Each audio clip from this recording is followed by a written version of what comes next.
Amagara meza. Amagara meza. Amagara meza ni ikiganiro mushikizwa n'isamirizi Irebe FM mukagikurikirana ku munsi wa mbere hamwe no ku munsi wa gatanu kuva isaha 4 kugera igihe cy'isaha 5 z'umurango. Amagara meza. Ndabaramukije amahoro y'Imana mwebwe mwese muri ko muratwumviriza. Reka ndabashimire mwebwe mwese mwazindukanye natwe kuva mu gaturuturu. Kuva mu kiganiro riraserutse muri kumwe na bagenzanje Ketia Keke hamwe na Don Papa Juru. Nizera ko mwagiranye ibihe byiza nabo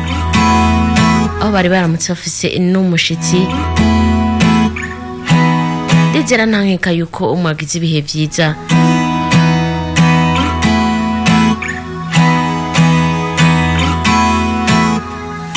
Muratwumviriza rero muri mu ntara zigize igihugu cacu c'u Burundi. Muce kuri 91 n'ibice 4, abandi nabo bakatwumviza baciye kuri wezi 3 akaburungu Irebe FM akaburungu.com.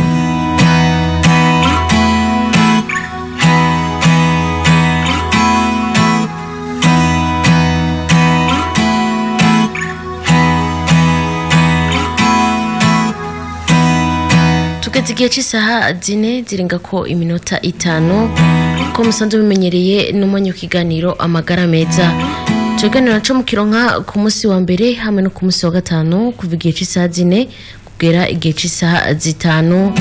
aho muri kumwe nanje Arlene Ingabire. Akuno munsi naho reka mvuge nti murazi yuko jewe imisi yose vyama bidasanzwe ariko no munsi hoho ni bidasanzwe rwose uko turafise umushitsi hano muri studio. Ndaza bakunda kuraba imbuga zacu, imbuga za Facebook barabiravye aho no musi turamukanye umushitsi. Imbere ya byose rero reka ndamwakire aturamutse yongere aramutse n'abariko baradukurikirana. Ndaguhaye ikaze mushitsi. Murakoze cyane. Ndanezerewe. Amazina yanyu? Murakoze cyane. Izina nitwa Nshimiyimana Janvier. Ego. Byonyene. Kambaje kizina. Ndamutsa rero bariko baradukurikirana. Ego, murakoze cyane. Navuze ko nitwa Nshimiyimana Janvier. Nkaba ndi umuderge medical mu Empire Medical Supplies. Nkaba kandi ndi umunyeshuri mu Université rimwe do Bujumbura muri master en économie de la santé. Nagomba ndamutse abariko baradukurikirana ndabahaye ikaze muri kino kiganiro. Yego cyane. Dufashanye. Ndazi ko tuza kuhigira byinshi. Merci ko. Umaze kuvyumva rero turi kumwe na Janvier Shimirimana akaba naho tuza guteramana uyu munsi mu kanya gato. Reka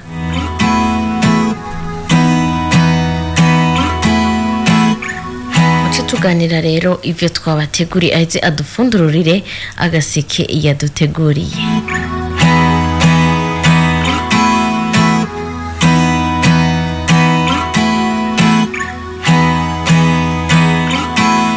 Mani mwabonye rero ku mbuga zacu twaranditse tuvuga tuti mbega gukoresha umuti mu gihe muganga atawukwandikiye byoba bibereye ku magara yacu. No musire n'ivyo tuza guca ijya nino turabe bimwe mushobora kwibonekeza mu gihe umuntu afashe umuti bita atawuhawe na muganga.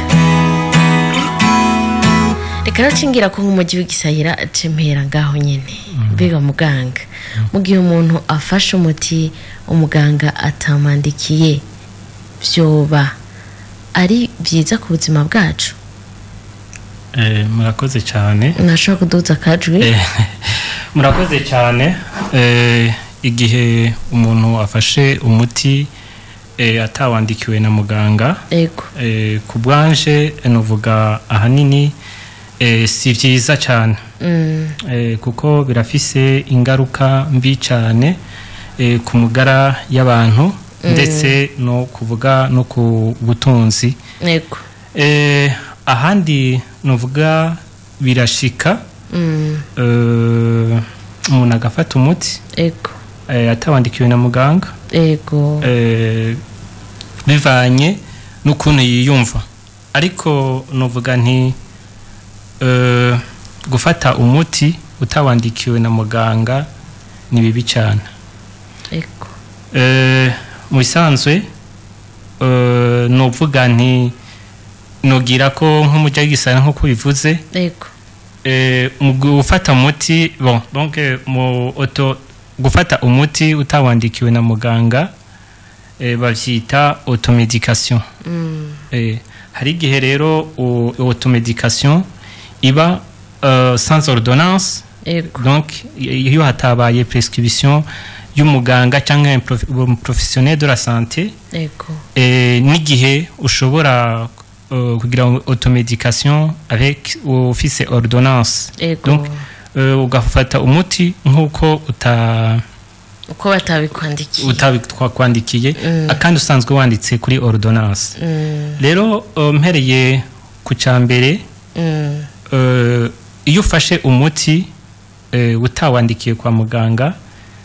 ni bibi cyane biratuma novuga nti wivura ingwara atariyo ugasanga we wumva uramenetse umutwe mugabo ugasanga hariho we wibagije ko ari umutwe gusa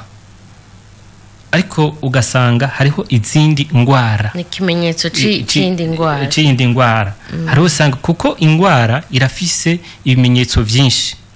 ivyo rero iyo rero wafashe uwo muti wibagije uti nkuko wiyumva urasanga rero iyo ngwara bidahuranye n'uwo muti yego uca usanga yiciye yigwiza n'akandi ugasanga irisubirije yego ugasanga igize consequence zisumba uko wavyumva ugasanga mbere uko wifuje yuko ukira yego ugasanga ntiwakize no kuvuga ingwara hari igihe citera ikomera gose cyane kubera ko wivuye indwara utazi wafashe n'imiti kumbure bitanahura usanga ingwara irakomeye gusumba gose cyane ikindi naco birashika we wafashe uwo muti ugasanga ya masque des symptômes uragiye wafashe uwo muti uragiye kwa muganga ugaca usanga baranabuze niyo ngwara kubera ko hari umuti wundi wafashe ivyo navyo ni bibi iyo ukoreshe iyo bikoze nk'uko hari n'ibindi ushobora gukoresha mauvaise utilisation des médicaments iyo nayo iratuma donc nukuvuga y'entraîner les mauvaises utilisation des médicaments donc utanga ushobora kuba wafashe doze urugero rurenze nukuvuga ugasanga wewe kuko hajya umuganga iyo ari karakwandikira umuti hariho facteur akoresha âge poids taille donc ivyo rero iyo uriko iyo wivuye sinibaza yuko benshi ibyo kenshi ntibakunda kubiharura ko warabe ngo ibiro jewe mfise imyaka ubundi bugwayi nshobora kuba mfise hari n'igihe ushobora kuba ufise ubugwayi ariko atavyuzi ukazoza kubimenyeshwa nuko wagiye kwa muganga kureba ibipimo cyane gose nukuvuga rero bategerezwa umuntu mu isanzwe iyo wumva ugwaye ni byiza yuko wegera muganga mugabo rero ngaho hari igihe nshobora kuvuga nk'igihe nuvuga nti ari aka diligence birakunda gushika nkaho nk'umwana usanga arashushe iyo ashushe harahumva uti donc none kunaje numva ashushe donc usanzwe sito les intellectuels hariho babona umwana ashushe bagaca bavuga atereka ndabe agaparastamol ndamuha ivyo ni vyiza ariko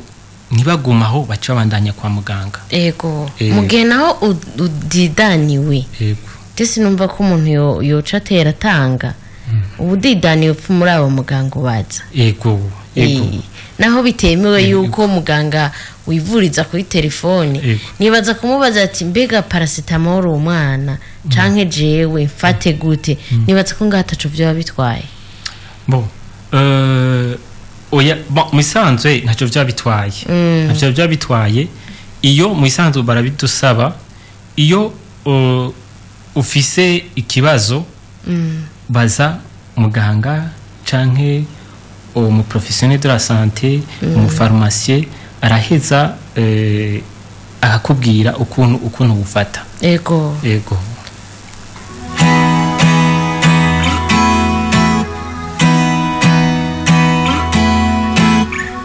hamikijanye nuko umuntu yawe yafashe umuti hari igihe ushobora kuba yafatanye n'undi muti bitakagombye kuba bijyana n'uwo muti muri icyo gihe araheza hakabiki nk'icyo gihe babyita nk'icyo gihe iyo yafashe umuti bitajanye mu gihe yari yafashe uwundi muti mu nyuma agaca afata uwundi ugasanga iyo miti mu bisanzwe ntiyari ijyanye ibyo rero bikaba ni conséquence grave yego iyo oye jewe nk'uko nosaba nk'uwo muntu byashyitse nk'agafata umuti kongera agafata n'ubundi nibaza ko iyo munyarukana kwa muganga hama akiganira muganga hama muganga niwe aheza agafata ingingo bivanye n'ukuntu yamusanze kandi n'ukuntu yabimwiganiye yego kenshi baba bariko baravuga bakatubara bati bujya gufata umuti hari imiti imwe itubera uburozi ugasanga urafashe umuti urakumereye nabi hari usanga bagiye mu makoma abandi bagashobora kwitaba Imana kumbure bagaca bavyitirira ngo muganga naka ngo niwe ngo yampaye umuti mwinshi wowe nawe wa muti kumbure hari ibyo wamuhishije hari ikintu utamubariye hariho kumbure ikintu ushobora kuba wafunguye kitari kijanye n'uwo muti hariho uwundi muti woba wafashe bitari bijanye hari indi ndwara wari ufise kumbure ugira ati jewe nk'akaroro ati muganga Janvier jewe turazinanye nkamubarira yuko ngenda namubwira wa sida canke mfise n'indwara ya kanseri yari ku ruhande mu bisanzwe ryari ibanga ry'uwanje sinashaka kubimubarira usanga rero wa muti urawufashe ata ibyo bintu byose utigeze uwo muntu umwugurukira yaba wo kuri farumasi yaba na muganga agiye kuvura hajya kwa muganga ugasanga ntiwamwugurukiye gutyo ugasanga imiti irakomereye nabi uritavye Imana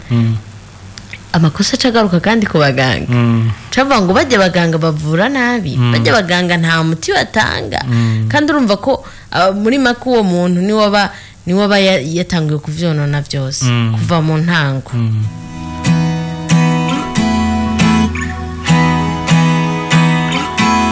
tugeze guhica isaha 4:17 turacabana n'ikiganiro amagara meza aho tuko turaraba ku ikoreshwa ry'imiti mu gihe muganga atakwandikiye umuti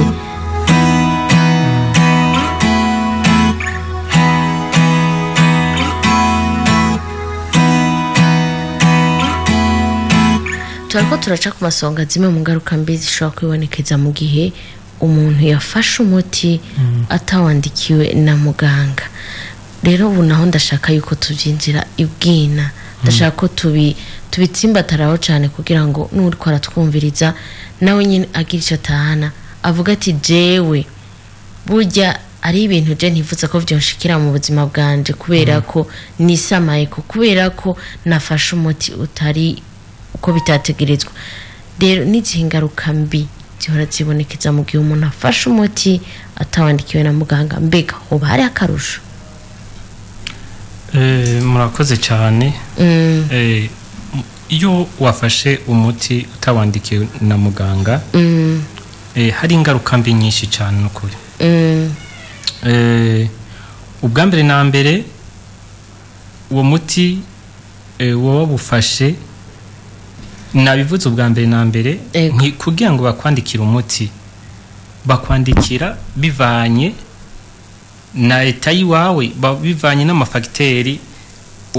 baravye kandi bivanye n'ibipimo rero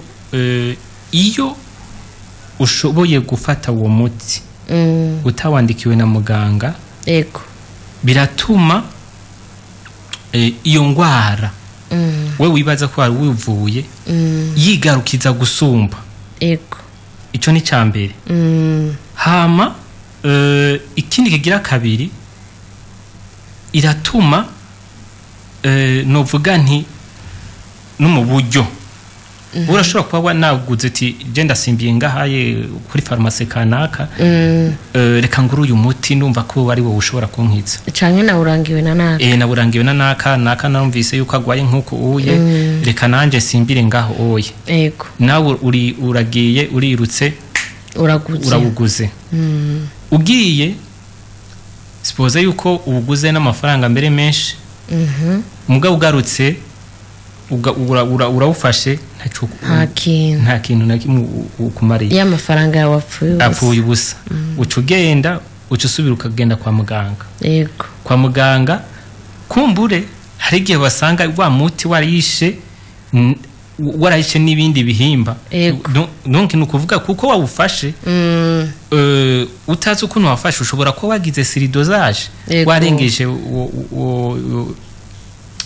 igipimo igitigo canga nico gica kihakwa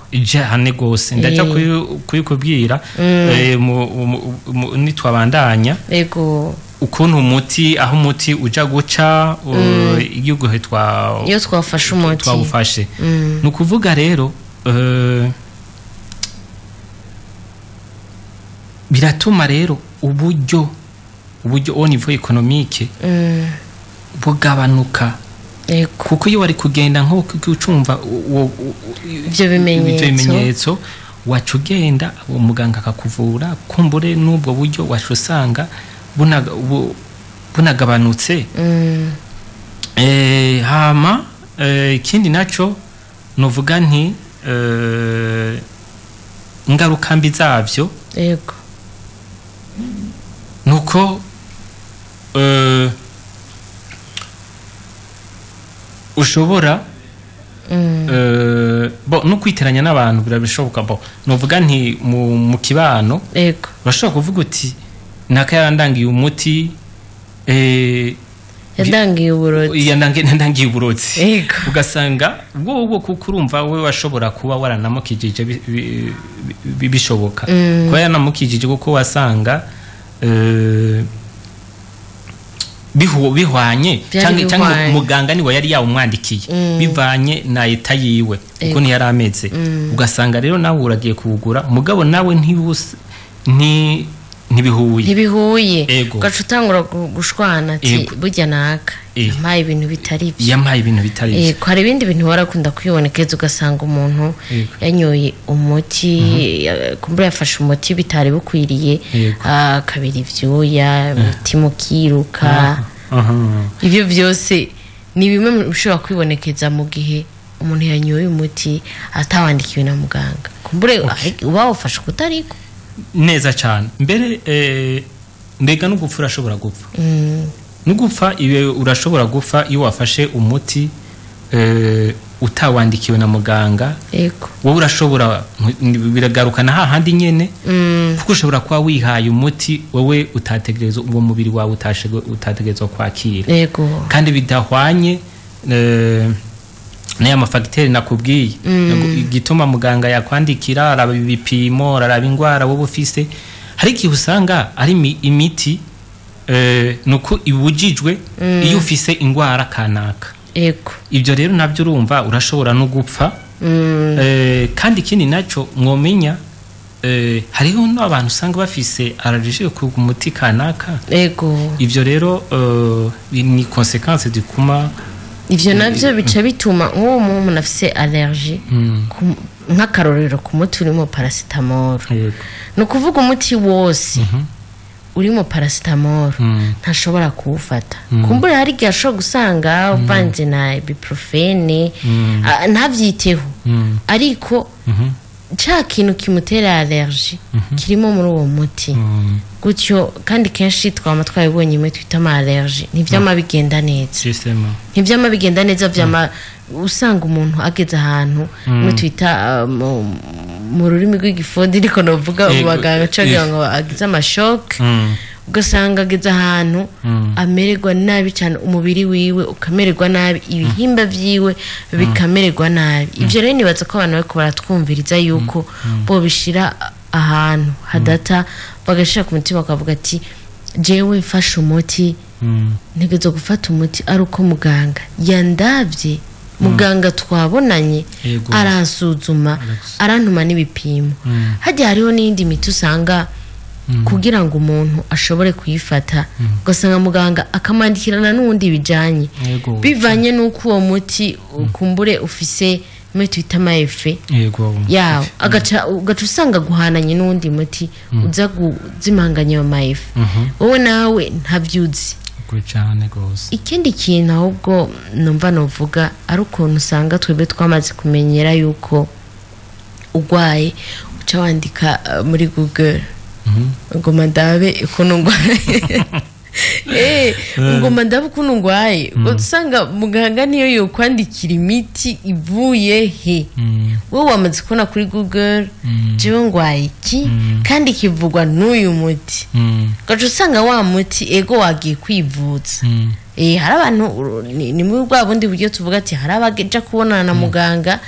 ariko ivyo yabahaye naho ntibabikurikize agaca amubwira ati razi rero uyu muti muganga yawunyandiki ariko jewe ubona nabonye isubu ya ordonnance akayita muhira agaca kurondera iki agaca kurondera umuganga aje bambe abantu aca kurondera undi muti atamandikiye canke naho yamubariye ati uza gufata ibinini ikinini kimwe aje avuga ati oya kuri Google nabonye ariko ibinini bibiri gutyo rero umuntu akaba atanga kwikwegera ibibazo mu buzima bwiwe cyane gose musanzwe iterambere siribi siribi ni byiza cyane kugenda ico waruvuze yuko umugwayi ashobora kuja kuri Google akaraba ego bon nivyo kwinforma kwitando la santé y'umugwayi kanaka kumva ikintu wokora wotegezwa kwifata bivanye n'ingwara usanzwe ufise uko wiyumva bo ntivyari bibi ariko iciza kuko Google nishobora kugupima nishobora kuraba eske ufise imyaka ingahe ugapima ibiro ukiha intuzeyi kenshi nkuko muganga usanga akwandikira imiti nabo kenshi naho uzosanga akwandikira umutu umwe akwandikira imiti ushika kuri 3 n'indi hajya aba yabiravye kabona tu umuti wokorana n'uyu ico rero no hanura n'abariko baratwumviriza kuja kuraba kuri Google hama ugaca wiha umuti si byiza nyene ni nk'ivyo ni kwa kundi kwivura automedication nivyo ni byiza cyane yuko ugenda kwa muganga ukabaza ukamwiganira hama muganga ntagi ikintu muhisha ntagi ikintu muhisha umubwire vyose kuko iyo umuhishije ukamubwira hakaba ari ikintu wamuhishije uvugwa nabi kuko akuvura sero yuko ntakubona yuko nivyo wamubwiye kumbura hari gihe wari kumubarira akantu agaca gatuma agutuma igipimo kanaka cyane gose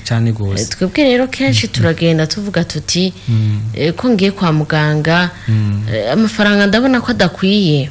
reka ngene ndamubwira mpime malaria gusa ngacishika kwa muganga ngashika muri consultation muganga kambaza ati uje gukora iki yamubwira nti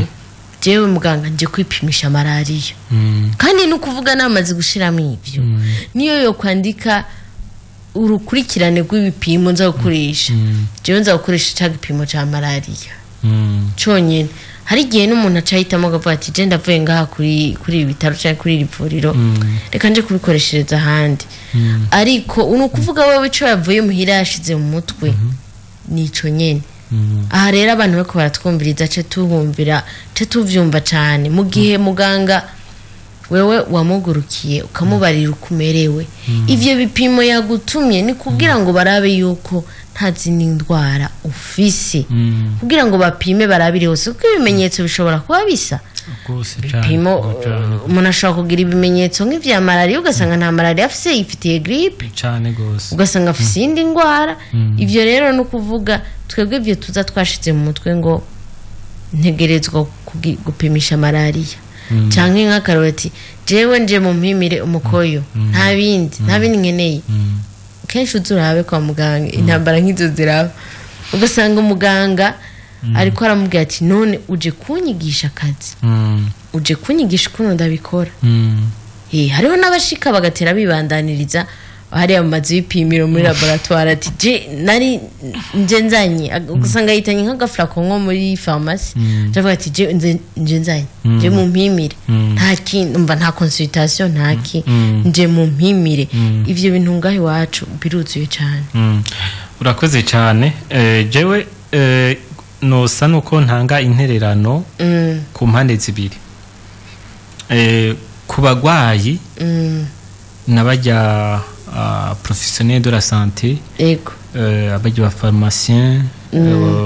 bon bajya bakora muri pharmacie novuga nti umugwayi ntangure ku mugwayi umugwayi ubwa mbere na mbere nukuri ntiyo bandanya agenda ngo genda mbumpimiki wabivuze neza iyo wumva ikimenyetso kanaka yego ntibibatse yuko ari yo cyane wewe genda umuganga umwiganire umwiganire wumve ube novuga nti umugurukire wisanzure umubwire uko wumva hama nawe niwe bivanye gusanze bivanye n'ukuntu yakuravye barafise strategie yose bo bashobora kubona yuko ingwara gutora ingwara nukuvuga araheza akakwandikira igipimo nkuko wabisaba kenshi nkuko barabikunda kubivuga barakunda kubikora ngo nkeneye ikiye gukoresha ikiye kandi kenshi umuti yego akiriko arandika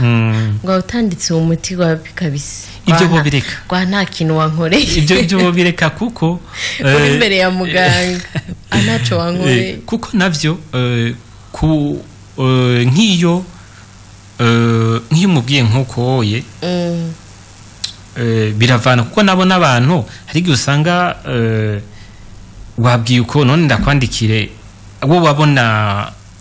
abona icyari gikenewe arabikwandikira mugabo novuga nti si byiza kugenda kubibwira intuzeye ariko mugabo si novuga ko ntiboshobora ntibabikora kenshi ntabyo bokora kuko araba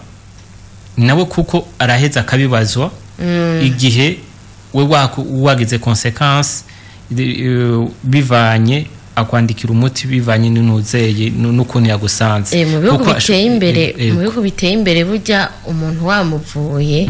akagira ikibazo aranakwitwarira gisema ariko ni wacu nibirashika umuntu uramandikira yashika yagahindura ordonnance ni bya bindi twavuga nyine automedication nukuvuga mu isanzwe nk'akamuno nosa nohamagarira nk'abantu abagwayi bumva afise ikibazo nibisanzura mubwire muganga hama bamubwira ukuntu ameze amerewe hama muganga ni waheza agafata decision yuko naheza akakuvura hama kucerekeye naho ica kabiri kuri bajya badandaza mu mafarmasi yego birashika nk'umugwayi akaza ati nkeneye kana umuti uye mugabo bitari kuri ordonnance jicho akamuno no basaba nuko bogerageza bakandika bakaba umuti bivanye na ordonnance babahaye ego kuko ibyo nabyo byotuma bigabanya za consequences twababwira ugasanga umuntu ari haye umuti ntibyari bitegerezwa yawiyumve cyangwa yabwiwe n'uwundi cyangwa yabubonye kuri Google uko ugasanga arawufasha gatera ingaruka mbi nyinshi je nibaza ko batofatira cyane ku kintu c'amafaranga ego ndabizi baba bariko barashaka amafaranga ariko niyumvire kuri burya buzima bw'uwo mwene gihugu bw'uwo mugwayi yaja mwitura mugomba bwononekare nibaza ko kumubara ati ariko rero je umuti ntawe ndaguha abanza usimbire kwa muganga yego umuntu agashika muri pharmacy agashika mugira muga je numva ameze uku ndashushe bimeze uku bugenda bura n'itiro ndababara mu nda bigenda uku wango reka ndakwereke agaca muterura hari umuti ugasanga uwa nk'ibihumbi 200 canke birenga nguyu uye n'ukuri ni sawa wowe hajya ariko aragurisha wowe avuga ati umuti usohotse jewe ari amafaranga aza kuba yinjiye ariko uriya nawe agiye kuwufata hari ivyo atakubariye nta bipimo vyakozwe ukaja usanga rero uwo muntu uramononeye ubuzima ubwa mbere rero novuga nti sinawe wowe gusa uba umononeye ubuzima mwafashanije yatanguye nawe hakumukebura nawe uramujana uramufasha ico ni ikintu rero abantu bariko baratwumviza afise amafarmasi bakwiye kwitwararika cyane ahubwo ntibiyumvire ijya nyungu bagomba baronke ahubwo yumvira ati ubuzima bw'uyu muntu n'umubanyi ejo tuzohura ahe n'abafata imiti ugasanga yashishutse umubiri wose ejo tuzohura yamuje ibihera umubiri wose yuzuye ibisebe numve ngo yagiye mu bitaro ngo vyanse ko hema ngo matansiyo yaduze kubera wa muti jewe namuhaye yego mu bisanzwe ku bantu bakorera mu bisata byo kwa muganga nk'abajya badandaza imiti yo kwa muganga canke ibikoresho byo kwa muganga ego nuvuga nti kenshi urazi bakunda gusaba yuko araba professionnel de la santé ego nuvuga nti ibikoresho byo kwa muganga canke imiti yo kwa muganga sikome ntibabidandaza cyo kimwe ku butike donc nico gituma kenshi uwama basaba yuko haba bikogwa n'abantu bize ivyo kwa muganga donc iyo bariko barakora rero kajya kazi ne visez pas l'intérêt, visez aussi la santé, la déontologie médicale, donc akanga mutima kumuga ivyo nivyo biheza bigafasha umunyagihugu kuko kwa muganga ntituprivilege amafaranga eko ntituprivilege amafaranga umuntu abashaka ko umuntu ameze neza yakize nayo kwa muganga nturondera amafaranga ahubwo nuko ubona yuko urokora ubuzima nukurokora mu bisanzwe eko novuga nti rero ico oye bagerageza bakacitaho nta mwongo buri isata budahizwe ariko ivyo boheza bakaraba ko uko bobihindura cyane twese tukagwanira kurokora ubuzima bw'umuntu hama kandi nanje kino numva nobwira abantu bajya babakorera kwa muganga mu bisata bitandukanye ababaforoma yaba abaganga bakuru novuga nti ubwa mbere na mbere ikintu cyo kuvurira umuntu kuri telefone ntiwamubonye wabonye uko ameze nta bipimo wumva ugenda urondereye iyi antibiyotike biraza kugenda neza bama bariko barasemerera bibuza n'ubu je ndongeye kubivuga n'ukuri ikintu cyo kuvurira umuntu kuri telefone ni bimwe nyene bica bizana zangaruka mbi metoko turavuga Cane avuwe ibintu nawe we ntavyuzi yakubaretse ndamenetse umutwe ntiwanarindiriye ngo mumaze ati bega ibindi meze gute canke bangukira ngaho hafi kwa muganga wivuze ugaje usanga ateye amubarira imiti genda ugura imiti nini ngo vyanse kandi akamubara ngo vyanse je naratangaye hari usanga umuntu umengo asigaye afise ibitaro wo kuri telefone baragutelefona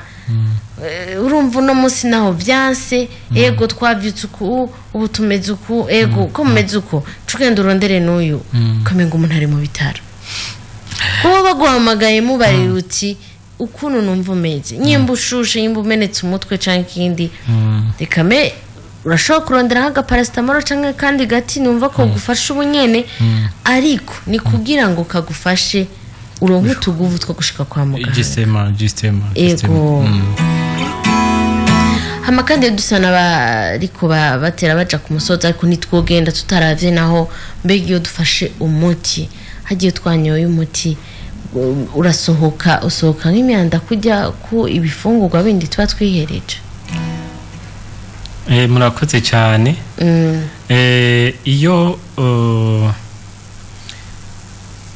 iyo umuti uwunyoye ego novuga nti ntusohoka cyo kimwe nk'ibifungurwa nk'iki hariho mavwa ashobora gucako nayo novuga nti umuti urashobora gusohoka par voie hépatique mu gitigu canke iyo cyane cyane birava ku miti cyane cyane ijya miti ikaze kuvuga igitigo nico gica giheza kigahingura ego gaca giheza ikarungika he gaheza ikarungika mu mafyigo hama yashobora kuba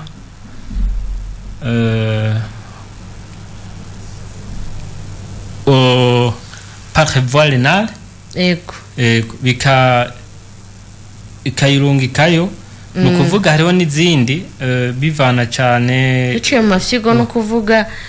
bica bisohoka nko mu koyo ego mutucu usohokera mu mukoyo ego hama canke hariho usanga par voie pulmonaire nk'ijya miti usanga banywa bapompa plutôt ego bijyana mu mahaha canke ku badamu usanga bonsa irashobora no guca mu maberebere ego niyo mpamvu kenshi bahora bakunda kuvuga yuko abafasoni bonsa ugasanga hariho umuti bamubujije kuba bazi ko n'umwana aca wakira ego nico gituma nk'uku niyo bijya byo guca kwa muganga hari imiti baguha wonsa n'igihe baguha sipoza yuko wowe utonsa n'uwonsa hariho imiti usanga bivana iri specifique bivana nka kujya ko n'abakenyezi bibungenze nawe nyene ego cyangwa umuntu afite indi ndwara kanaka ibyo byose ahubwo urazi ikindi kintu ga muganga turirengagiza kajya gapapuro kaba karidani mu gakarato k'umuti kajya turakirengagiza ariko imbere ko tukaja kuri katubanze turangize nuko umuti usohoka muratubwiye ko uraca mu mukoyo uwundi muti urasohokera biciye mu guhema cyane cyane nk'ijya miti usanga bapompa hariho imwe bita ikinya amanestesi cyangwa indi miti nyine bapompa ugasanga irasohotse kubera ko mu musanzu turinjiza impwemu tugasohora turinjiza tugasohora gasohokana na za mpwemu sohoka baba batubwira ko ziba zirimo gaze carbonique ziba zamaze kwandura hanyuma kandi batubwiye ko no ku bakenyezi bafise abana bonsa abana atumuti urasohokera mu maberebere hajya mu gihe bari kubaronsa abana nta yindi nzira ushobora gucamo kandi iyindi novuga ntituba tutavuze ni par excrétion biliaire ego ni ukuvuga iyo miti irashobora ni guca au niveau de la bile dans le foie yego iyo nayo hanyuma kirangirira gusohoka he dans les selles Yego. donc mu mwanda mukuru iyo nayo niyo novuga ntitutayi twavuze yego mugabo bivana donc specificité y'iyo byose bivana n'imiti yego umuti wose ugira ukuntu usohoka yego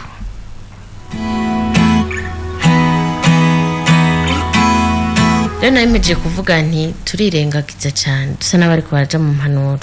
turirengagiza cyane kajya agapapuro kaba kari mu gakarato k'umuti umuntu aragura umuti agaca aterera hariya ariko kajya agapapuro ndazi ko kaba kariko byinshi naho uba wirengagije ukavuga ati sindashika kwa muganga kajya agapapuro n'ukuri uramutse uzi gusoma canke naho usimba kumubanya akagusomera kweri abarimo biki urakoze cyane musanzwe ukuvuze nibyo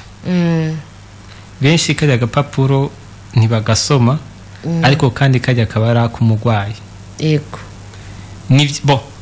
sinzi kenshi baravuga ngo abanyafrika ntidukunda gusoma cyane gose ariko ni byiza cyane kajya niko botangura gusoma birashika muganga ntaba yakubwiye byose ujya mwanya kuko abafise abantu benshi nahise akubwira byose akubwira l'essentiel yego ibikenewe gintuze wokora ariko kandi muri kajya gapapuro kitwa na kanotis yego kaba kariko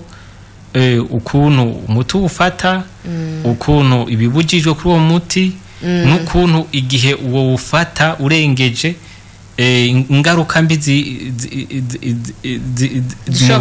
ego canke mbogo nukuvuga uwo muti uri allergique ubu ufise ingwara iye wisanzwe iba abari yose ku muti ufatwa kose abari amakuru yose ajanye n'uwo muti cyane gose ni byiza rero nobaha himiriza yuguza umuti kajya agapapuro karimwo gasome ahubwo birashika ugasanga na burya mugasi kenshi abusa udasanzwe kajya agapapuro karimwo vraiment numva yuko wobwira ati agapapuro karihe usanzwe uri mu intellectuel hoho ni byiza cyane uzi gusoma n'abandi bariko baratwumviriza batazi gusoma nababwiye uguruye umuti ukaraba hari agapapuro kaba kari ndani yego kari agapapuro nikagiyeyo kubera ko bashaka gushariza umuti wa karato kuzu ni kugira ngo dusome ibijanye n'ivyo muti utazi gusoma aho gapapuro bashaka kumubwira ati hari agapapuro ngaha ntabonamo gafuma winginga umuntu canke nawe nyine ukamubwira ati urashaka kunsomera unsigurire umfashe unsigurire kugira ngo simave sanga nihenze niyo vyo bishitse ukavuga ati reka nje kugura umuti muri pharmacy imbere yuko je ndiha amafaranga banza umfashe unsomere numva abantu bafata uwo muti kuno baba bameze ko abari kuvyo twita ama indication haba hariho umuti mu gihe utawufata ukuntu biba bimeze haba hariho mu gihe ari umuti ushobora kuvuga ati uwo muti ufise ingaruka mbi nyinshi mwe twita ama effets indésirables ufise ama effets menshi kandi akazi sinowunywa dawuretse ukawureka bivanye nuko wasomye wabonye ko ivyo bintu bwa ati jewe sinokwishira mu kaga nkakoye bireke ugafuma umubwira ati rero muganga umuti ndawuretse reka turaba uwundi kandi yazi ko atazokwankira oya nibyo bishoboka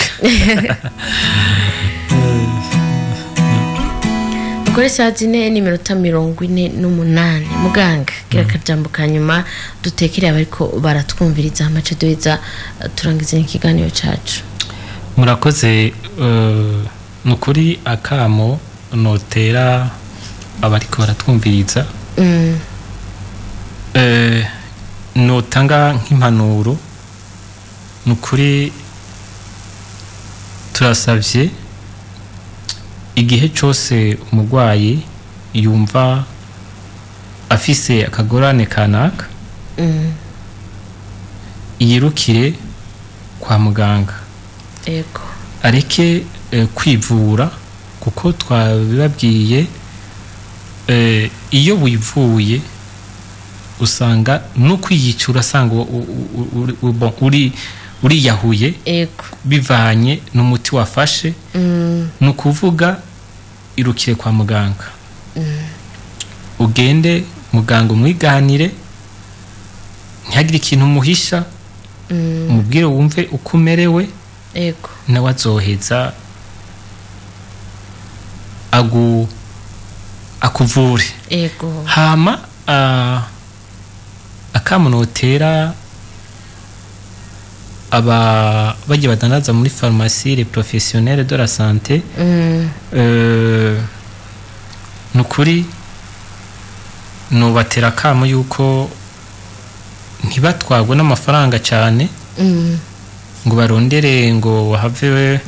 inyungu ahubwo biyumvire gusova umugwayi ego nuvuga nti bagerageze bakingire umugwayi ego iyo umugwayi aca kubwira ngo nkeneye uyu muti kanaka mubaze urupapuro rurihe rwa muganga ego byanse basi upfuma umubaza uti mbega uyu muntu ashaka kuwufata ninde canke ni wewe umeze gute ni ubanze nawe wumve nawe ko uwo muti koko ko ufata ntupfe guca umuha uti nkeneye amafaranga ndayamuha ego hama akamu nako noheza nkatera abaganga ego nabo nukuvuga bogerageza bakitaho umugwayi ego umugwayi iyaje umwakire mwakire neza 80% de la guérison de la maladie iri muri accueil ego nukuvuga amwakire neza amwumvirize nuvuga nti nyabo nyene kuko ntibaraba amafaranga barabe gusa yuko bosova uyo muntu umugwayi yumve yuko igikorwa ciwe ca mbere ari gutabara uwo muntu ego umumu wese abe mu gikorwa ciwe nuvuga nti agende akora igikorwa gikore nkuko kiri ego areke kwikura ego nuko rero muganga nukuri ahantu yatanze impanuro nyinshi je numva nta nivyo nokongerako ariko reka ndenda babwire ni bishitse tukumva tutameze neza kanuko twirukange kwa muganga hama kandi na wa muti muganga yaduhaye tufate kugene yaduhaye ntiducishemo ngo burya je sinari kungo burya uwo muti jewe ahantu ufata kundazi ko nocankira n'ingoga tumenye ko indwara ija yihuse kagenda gahoro gahoro rero natwe ne tuje dushaka kugenda kuri wa murindi yazako ngo ni kucigenda nishobora kuzimangana mu kanya gatoyi n'ibintu bifata umwanya bukebuke kugira ngo turinde ubuzima bwacu turinde amagara yacu igitigo cacu muhora mumva abantu afite indwara z'ibitigo no kuri uhora usanga n'abantu bababaye cyane babwira ati igitigo cawe kiragwaye bakenera kugushiramo ikindi n'ibintu bisa amafaranga menshi cyane rero igihimba Imana yaduhaye tukibungabunge kigitigo cacu novuga ni ikintu c'agaciro mu buzima bwacu urumva ko imiti yose niyica ndetse no mu byo dufungura harimo ibicayo byose nkuvuga rero tugumiye tukiremereza tugiha novuga nti kugiha uburozi mu gihe urukura ihereza imiti myinshi itari kweneye ku mubiri wawe cyagitigo cawe uriko urakiroga ukura conona mu kurangiza hari akantu impanuro nari nibagiye ego ariko sinogenda nayitanze ku bantu usanga hari igihe usanga bafashe umuti bafata uwo kwa muganga ego bagaca biyumvira bati reka nje gufata imwe y'ikirundi nje ko nawe nyene ndabifatane ndabi nukuri kandi abo benshi baruzuye ego cyangwa ugasanga bavuga ati reka iyi miti y'ikirundi iyi miti ndayihevye ngiye gufata y'ikirundi yego nta wovuga yuko itavura ariko mvuga nti cyane cyane ijya miti yo mu kirundi turekuza turabanganya tureke kuvanganya hama ikindi naco ijya miti y'ikirundi tugerageze usanga ingaruka mbi iriho cyane gose urugero uyifata ego ntiruri novuga ntiruri presi ntiruri ntiruratogwa nukuvuga nabyo nyene ibyo mwogerageza mukareka kwivangana ubu uyihasigaye hari amavuriro akoresha imiti y'ikirundi nibaza ko nawe nyene ubangukiyeyo bareza bakubwira ati uza gufata ungano ahantu urenza misanzwe ajya amantuzeye ajya amavuriro usanga ari y'ikirundi nimba yaremewe na ministère de la santé publique ikabona ko bikwiye en fait nabo nyene ndabarangira barafise ukuntu umuti utangwa doze ibyo byose ni babihari ariko novuga nti nabo nyene bo babaza iyo bashimye kuja muri ajya mavuriro asanzwe yemewe barabaha doze mugabo ico nshaka guhagarara ko naba bantu usanga bavuga bati babivyumva mwibarabara ngo reka ncinja gufata uyu uye ngo naka yafashe uyu nafaka nibareke nimba ufise ico kibazo ja kwa muganga aho washimye ugende ubaze ukuntu uwo muti ufatwa kugura kenshi harabusanga bishwe ni n'ururengere rw'uwo muti bafashe utari ku rugero yego cyane urakoze cyane nuko rero numva no gushimira cyane muganga wagize neza dusanga ibyo bintu byinshi cyane kuko n'akanyerega kamaze kuturengana ariko reka ndagushimire kuri kino kiyago ushimire ko twaganiriye kandi azi ko n'abari kuhatwumviriza hari ikintu bagiye batahanye murakoze cyane ndabashimiye nanje cyane gose nibibutsa akazina kugira ngo bamenye ko turaganira mwariko muganira na Shimiyimana Janvier ego nukorere kandi abashimire mwebwe mwese mwabanye natwe mu kino kiganiro amagara meza ndabwiye neza tuzosubira ku munsi wa mbere kuva igihe cy'isaha 4 kugera igihe cy'isaha 5 Mwari kumwe na Jevalene Ingabire reka tubandanye dukurikirana ibigane bisamizire FM mu kanya gatoyi Mugenzanje Don hamwe na Ami Patrick Irakoze bagomba baze kwashikiza ikiganiro ori maorore rero mubandanye muteramana natwe ndeka tubifuriza ati weekend nziza abana nabo tubandanye akazi neza muragize neza bane bahezagire cyane